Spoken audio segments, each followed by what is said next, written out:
Good morning. Om Shanti. आज प्यारे परमपिता परमात्मा, सुप्रीम फादर, सुप्रीम सर्जन, हम सबके साथ में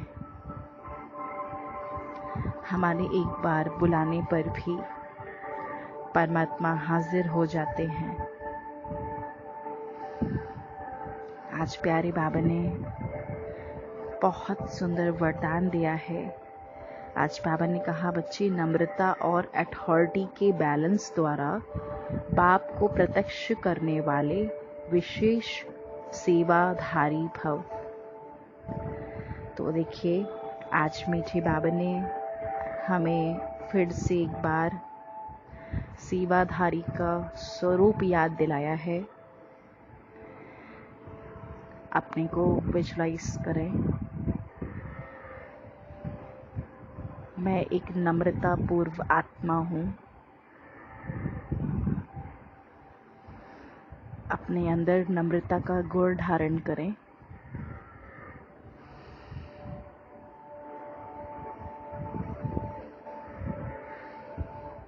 मैं एक सेवाधारी आत्मा हूँ। अब मैं आत्मा बाहर निकलकर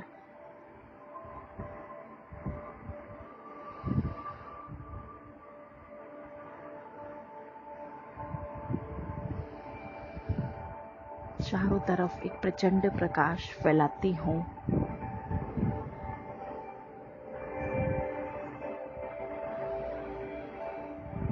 प्रकाश फैलाते हुए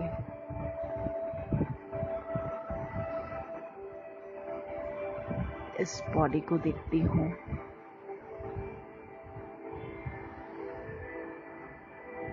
ये देह मैंने त्याग दी है। अब ऊपर उड़ते उड़ते उड़ते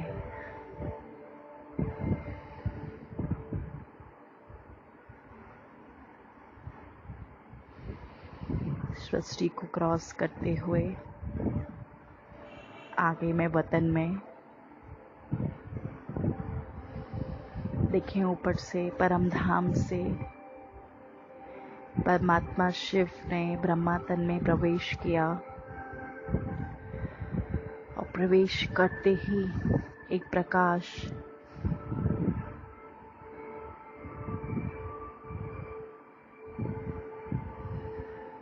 मेरे ऊपर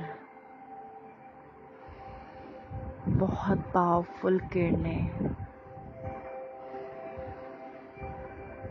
आती जा रही हैं। बाबा ने मुझे अपने पास बुलाया और बहुत प्यार से बाबा ने वरदान दिया है आज कि बच्चे, जहाँ बैलेंस होता है वहाँ कमाल दिखाई देती है। जब आप नम्रता और सत्यता की अथॉरिटी के बैलेंस से किसी को भी बाप का परिचय देंगे तो कमाल दिखाई देगी। इसी रूप से बाप को प्रत्यक्ष करना है। आपके बोल स्पष्ट हो, उसमें स्नेह भी हो, नम्रता और मधुरता भी हो, तो महानता और सत्यता भी हो, तब प्रत्यक्षता होगी। बोलते हुए बीच बीच में अनुभव कराते जाओ, जिससे लगन में मगन मूर्त अनुभव हो।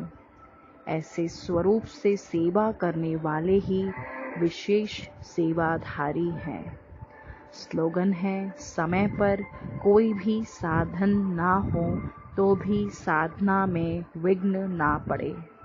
देखिए, आज बाबा ने सेवा के ऊपर बात बोली है कि बच्चे, जब आप सेवा करते हैं, जब हम किसी को ज्ञान सुनाते भी हैं, तो बाबा ने कहा कि बैलेंस होना चाहिए। नम्रता भी होनी चाहिए, तो सत्यता भी होनी चाहिए। ये सारी चीज़ें होनी चाहिए। फिर मधुरता भी होनी चाहिए, महानता भी होनी चाहिए। ये सारी चीज़ें होनी चाहिए। फिर बाबा ने कहा कि बीच बीच में उनको ऐसा अनुभव कराओ जिससे उनको कुछ महसूस हो, वो मग्न हो जाएं। अपनी तरफ और बाबा की तरफ ऐसा अट्रैक्ट कर दो अपनी तरफ, यानी कि जो हम सिखा रहे हैं, जो हम बोल रहे हैं, उसमें आत्मा जो भी आ रही है वो एकदम अट्रैक्ट हो जाए, मैग्नेट की तरह है, और उसका एकदम जो तार है वो परमात्मा की ओर एकदम जुड़ जाए। फिर ऐसे स्वरूप से सेवा करने वाले ही विशेष सेवाधारी हैं। तो अब ये कमाल कैसे होगी? जैसे बाबा कह रहे हैं कि ऐसा करो, तो ये कैसे होगी? ये ऐसे होगी जब हम अमृत बेला फॉलो अप करेंगे और एक बाबा की याद रहेगी, मेरी बुद्धि में कोई भी कचरा ना हो, तब हम सच्चे सेवाधारी बन पाएंगे। जो निरंतर योगी है वही बाबा का सच्चा सेवाधारी बन पाएगा, वही अन्य आत्माओं को भी टचिंग दिला पाएगा। अन्यथा अगर हमने योग नहीं किया, बाबा को नहीं याद किया, हमने बाबा को हमने नहीं बुलाया, अगर हम ज्ञान दे रहे हैं 1 मिनट पहले हम साइलेंस में नहीं बैठे और हमने जो है ऐसे ही ज्ञान दे दिया, तो क्या उस तक करंट पहुंचेगा? बाबा का वाइब्रेशंस पहुंचेगा? नहीं पहुंचेगा। तो सबसे पहले हम सेवा जब करें तो सबसे पहले बाप दादा का आवाहन करके बाबा के सामने बैठ के अपनी बुद्धि में बाबा को बैठा के कि बाबा मैं निमित्त हूँ, आप मेरी बुद्धि में आ जाइए। फिर बाबा जो टचिंग कराएंगे आपको, जो भी कार्य बाबा को कराना होगा, आप सरेंडर बुद्धि हो जाइए, फिर बाबा ऑटोमेटिक वो काम आपसे करा लेंगे।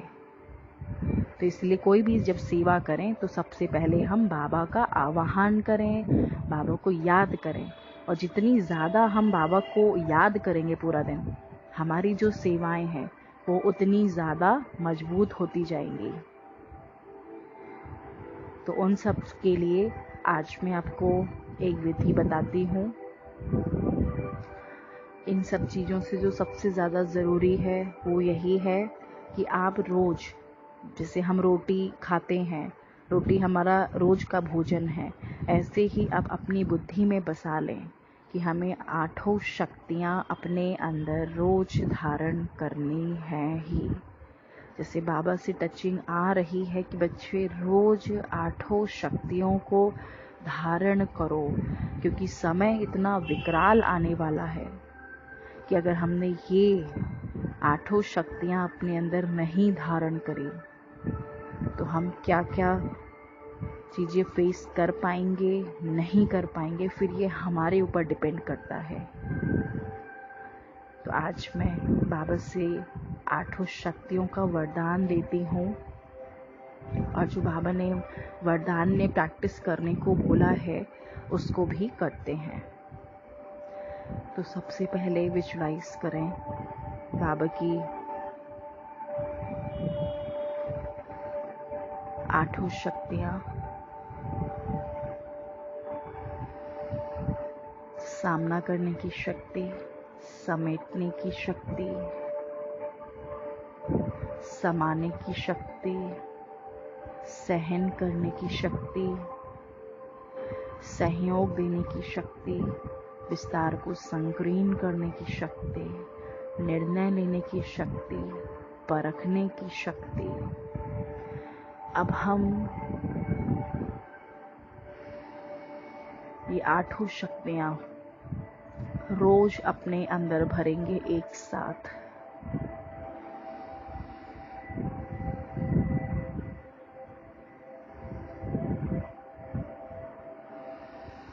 देखिए, ये 8 शक्तियाँ मेरे अंदर प्रवेश करती जा रही हैं।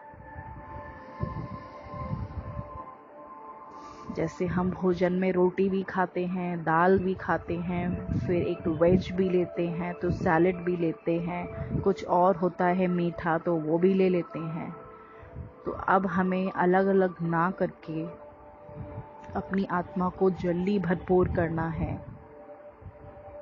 तो इसीलिए 8 शक्तियाँ एटलीस्ट काम करते हुए, कुछ भी कर रहे हो, खाली बैठे हो, बच्चों को पढ़ा रहे हो, कहीं पर भी हो आप, तो आप यही फील करें कि बाबा की 8 शक्तियाँ मेरे अंदर प्रवेश कर रही हैं। क्योंकि देखिए, जब आपके पास ये 8 शक्तियाँ होंगी, अष्ट शक्तियाँ होंगी, तभी आपका बाबा से योग लग पाएगा, निर्णय आप ले पाओगे, सही परख सकोगे, आप बड़ी बातों को छोटा कर सकोगे, समा सकोगे, सामना कर पाओगे, सहन कर पाओगे, सहयोग भी दे पाओगे।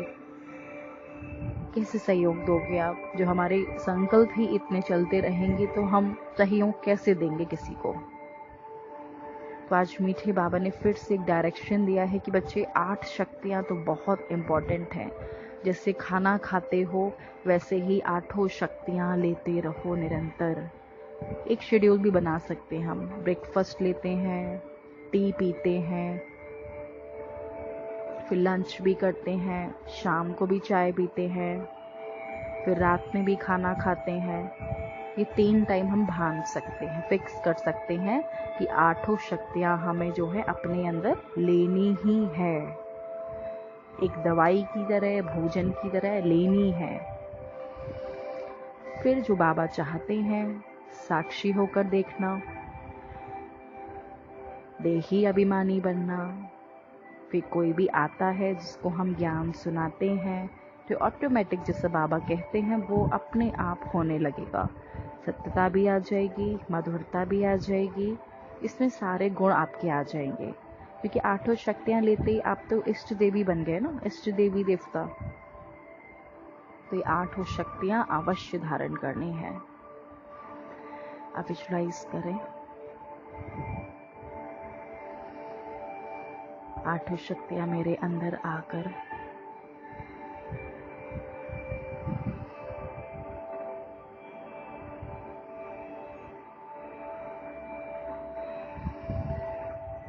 अब मेरे सामने कोई भी ज्ञान सुनने के लिए आता है, मुझसे योग की तरंगे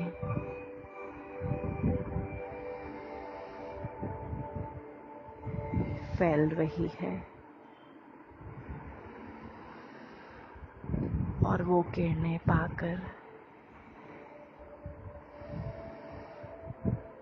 ये सभी आत्माएं भरपूर हो गई हैं।